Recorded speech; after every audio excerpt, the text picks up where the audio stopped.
Yeah, I appreciate it's been a long day with delays and everything. So hopefully this will be an interesting talk. And let's see how far we go. So today I'm here to talk to you about anomaly detection on streaming data. Right? So anomaly detection on a stream that's unbounded. So it's continuous amount of data. You don't have the whole data set.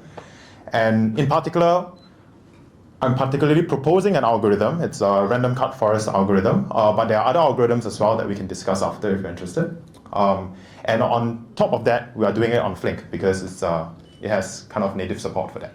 So yeah, let's go ahead. So in the next slide, we'll see the agenda. So roughly, I guess the first thing we want to understand is what is anomaly detection first. Maybe it's stand here because I think interrupting with the signal. So I think the first thing we want to understand is what is anomalies and what is anomaly detection. So what do we want to actually detect, right? How do we define an anomaly? Then we go through how random cut forest allows you to detect these anomalies. And then roughly what kind of parameters you want to tune. And then some demos on how you may use it or incorporate it into your own system. So hopefully it'll be exciting. Let's start. So what is an anomaly? The next slide. We can see that actually anomaly, just a rough statement here, right? That maybe demonstrates what it is. A data point or a pattern that deviates significantly from a baseline expected behavior. So I think the first thing to understand is there's some form of expected behavior, right? You want to somehow incorporate that somehow, and you want to say there's a data point or pattern or behavior that deviates significantly from it, right? So an example here is just sensor temperature, right? Imagine here there's a bunch of data points around temperature, right? So what's a baseline behavior here, right? So we can say that maybe around 25 to 30 is baseline behavior. So anything that deviates from that will be an anomaly, right? So in the next slide, you see an example of that, right? So imagine there are data points outside and there are anomalies. Simple, right? What's so difficult about anomaly detection? Anomalies, easy. No. So next slide. So there are actually different kinds of anomaly, right? So that's just one example of anomaly that doesn't really incorporate everything. Let me tell you why. So the first point is, this example we just gave is a point anomaly, meaning baseline behavior roughly average around this side, and then you see something super far out of standard deviation, right? Remember, if you think back, more than 3 standard deviations away, something like that, right? Away from the mean. So kind of, the key point about point anomalies is that you can determine whether it's an anomaly if you just look at the data point. So just look at the data point, is it an anomaly? Yes, because it's away from the mean.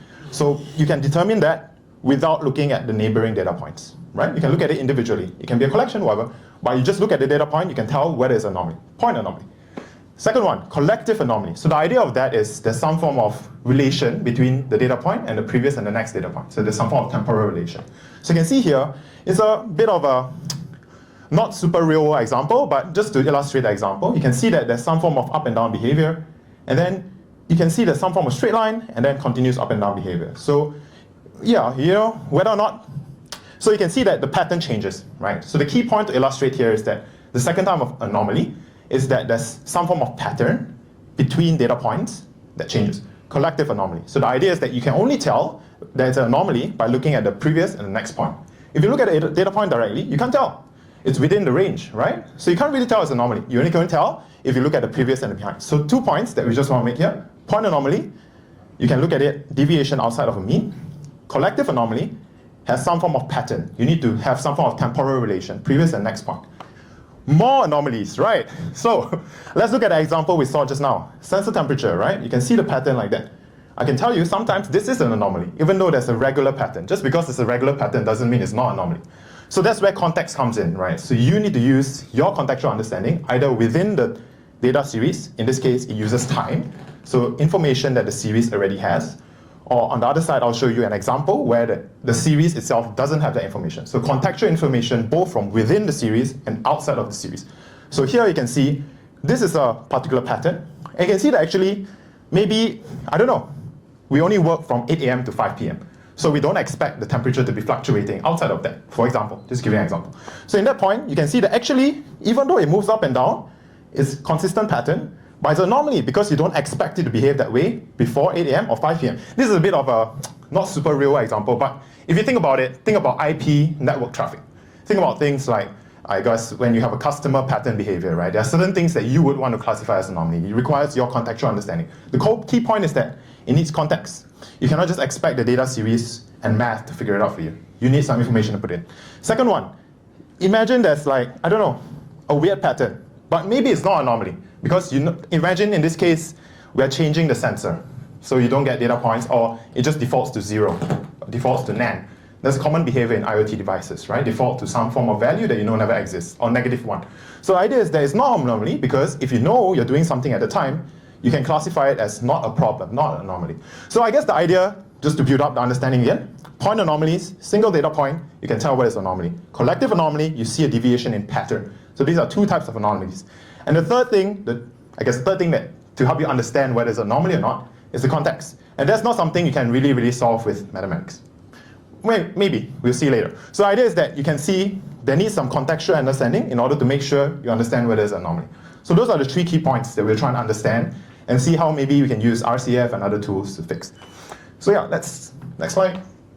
So just to kind of demonstrate, I guess explain what the example I'll be using throughout the presentation, right? So the first thing is we want to understand, I guess, some form of data set that we can process using Flink.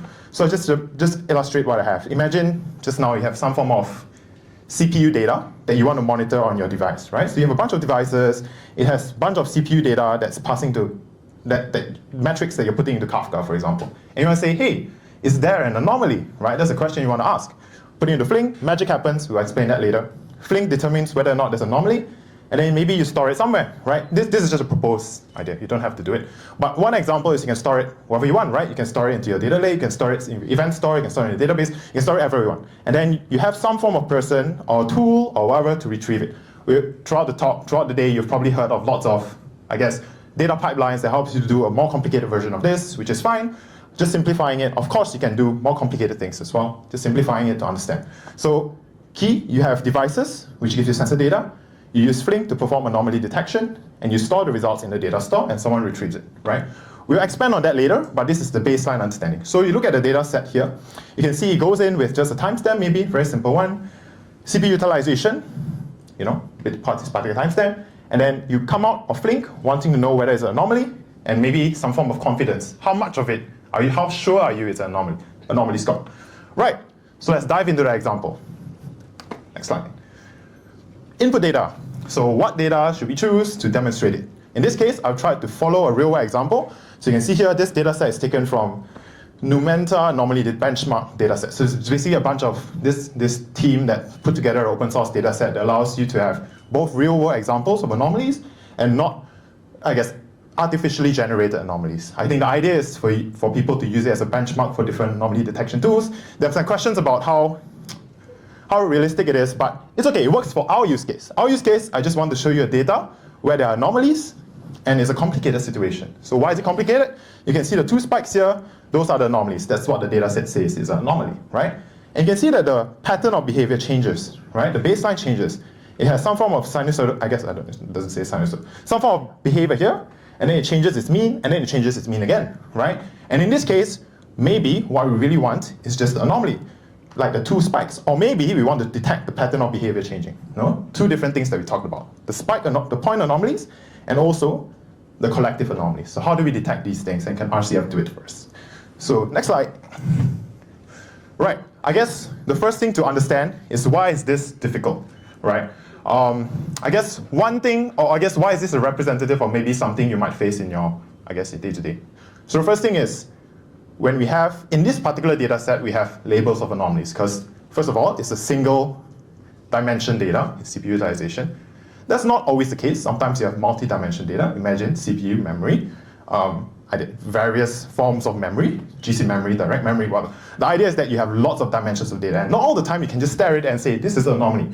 If it's multivariate, you can't really do that easily, right? Maybe you can, if you're a genius, but I can't do that. So in this case, single dimension, easy to point out, right? But just for an example, in a real world example, you probably don't have the ability to say, these 2 are anomalies. So lack of labeled data, that's what I mean. So in a real world example, most of the time you can't use supervised learning. You can't say, this is all my data sets, this is all my anomalies, train on it, and then tell me, I now have a perfect model to tell me where it is. Probably not. So unsupervised learning is probably the better way of doing it. Another way of doing that is, I guess with unsupervised learning, most of the time you're kind of just understanding what the data is and detecting, I guess, the probabilities of certain things. Because of that, you probably want an iterative process. I'll explain it a bit later during the example. Drift over time, that's the second example. So you can see that the baseline changes over time, and that's something you want to detect. And I guess allow the user to determine whether they care or don't care about it. So it's something that's different. It's point anomalies, conjunctive anomalies, it's different. Next one, access to partial data set. That's what this red box is for. So if you are the anomaly detection model, at this point of time on the left-hand side, you don't know what's going to be thrown at you. So your model needs to be able to handle everything else, the changing baseline, and be able to detect it. So your model cannot say, I see the whole data set, this is everything I'm going to see for the rest of my life, and I know how to detect it. No, you are here. You don't know what's going to come at you. Something might change, it might go up, it might go down. Those are things you want to detect. So I guess it's an extension of lack of labeled data. The idea is that your model needs to be able to be comfortable with information it doesn't have, or it never will be able to have. So the idea is that that's why it's a partial data set. It's incomplete information that your model needs to deal with. Let's see. So moving on. This is an example of the code, I guess, is you can sing with me if you want the code. It's based on the blog and a couple of examples as well. So here is just a Flink operator that we can wrap over a random cut forest algorithm that's already implemented and open sourced. So what we do is, you can see the first box is just the type. You put in the CPU data, and the second type is the result, which is the CPU data with score, anomaly, where there's anomaly and what's your confidence.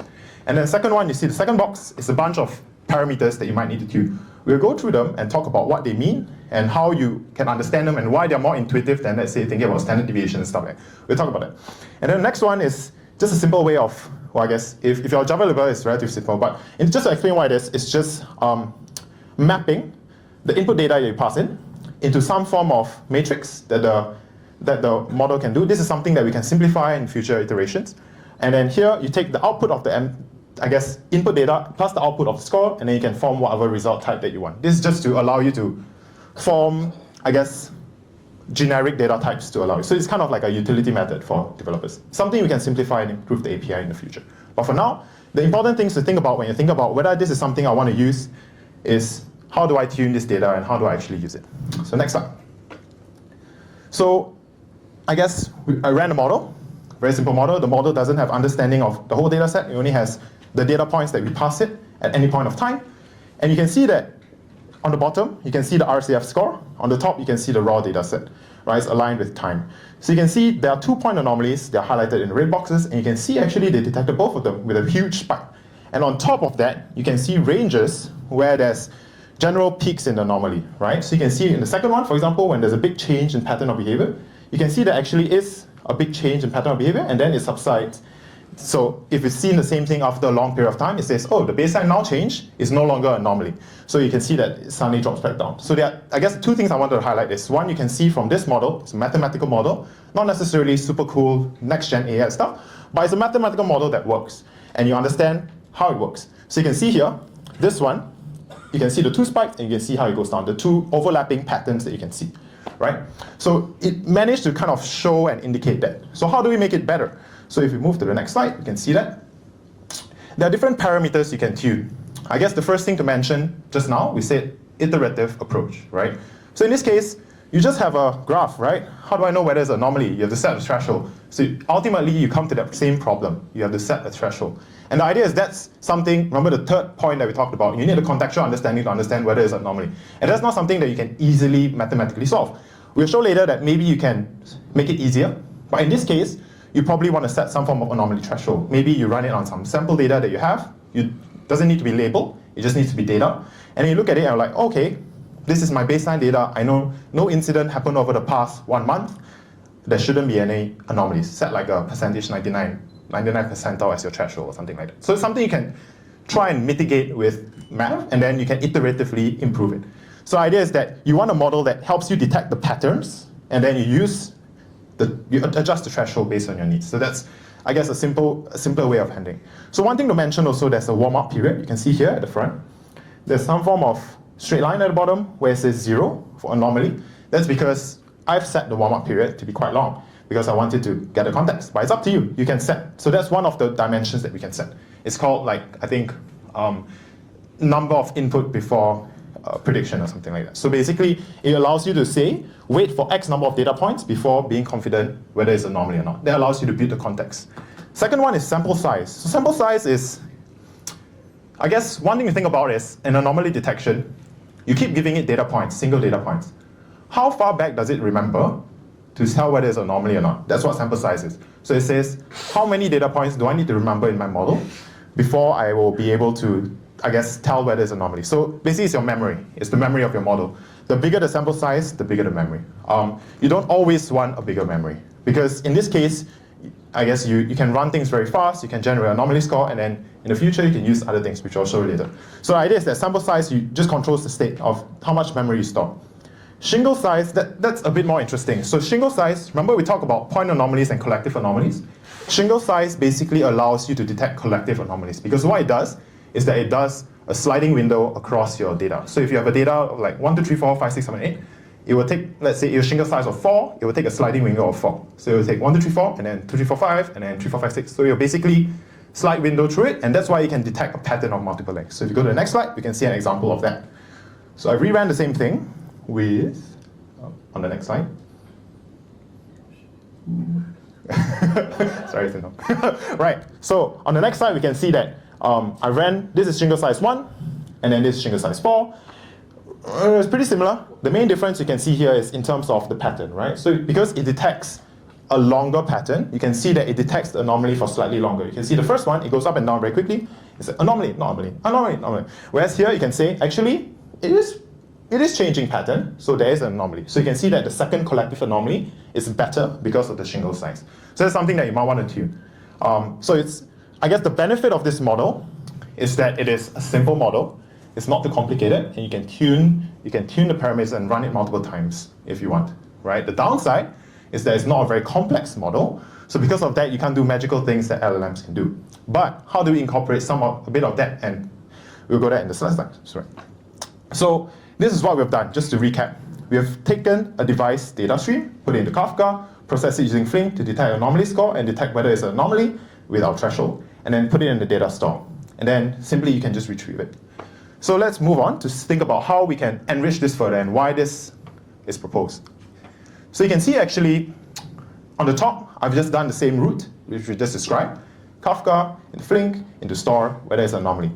I guess the important thing is that then you can enrich this data that's generated from the anomaly detection model with context that you can generate from other events, and then you can use something to be able to reason and understand whether the context is relevant to the anomaly you just detected, right? So what's the difficult problem? The difficult problem is the context, right?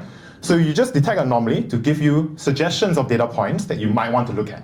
Whether you care about these data points is a different story, right? So that's what this question mark might do. So maybe you can look at it as deployment logs. You can look at it as, I don't know, I deployed a new code to this particular Flink runtime, I don't know. Or I deployed a new data schema. Or I deployed basically some action that makes sense contextually, or we only work from 8 a.m. to 5 p.m., whatever. So you put it into the data store, and then a user can retrieve records, or, the next slide, this is where you can probably use the reasoning models of an LLM, right? Because you've simplified, contextualized the data into some form of structured data that you will be able to probably use an LLM to query.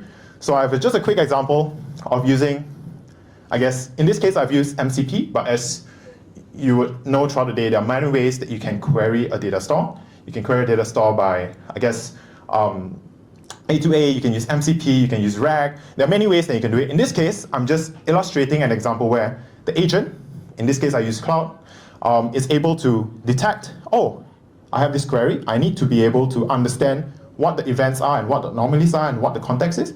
It will use this tool, the MCP tool, to query the data store, to give it its knowledge, and then use that knowledge to determine, okay, now I understand this anomaly is caused by this anomaly is caused by this, and then give you the result. So that's the idea. So next slide, we should have a quick demo. Next slide, sorry.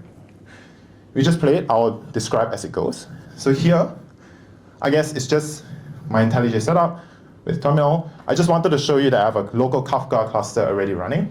So I'll just paste in a while that I have a topic on the Kafka cluster. I'm not sure if you can see it, but I'll read it out to you. It says CPU utilization, and then I guess a particular topic, just describe the topic to show it exists.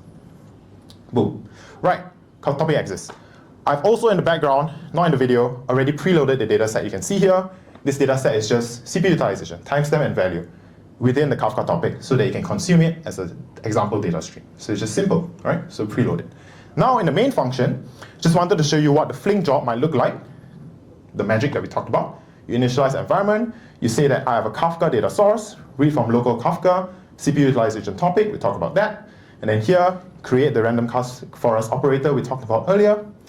And then, in this case, to mimic an event store, I didn't start up a SQL database or anything. I just put it locally into my event store path, and I said, this is my event store. Of course, you can make it more complicated by adding time series query, right? You can put event stored in indexed, like we talked about Flask earlier and stuff like that. So you can index it differently. In this case, I've just added some context as well, that there was an operate event at this time where I deployed a code to production at this particular time. So I just put it there. And then, I'm going to talk to the job. You can see I read, input the records. I process the records using the anomaly detection. I put in a threshold, and then I put it into the final results. In this case, I just put it into the file sync, which is going to be this event store. I print out so you can see what's happening. So if I run it, boom. It processes the data pretty quick because it's only a little bit of data. But of course, you have more data, it'll take longer. You can see here, it detected two anomalies, the 2-point anomalies we showed earlier. And you can see it has a bunch of information that is an anomaly and what's the anomaly score, how confident I am there's an anomaly. And then, if I refresh the page, you will see that it also shows up here.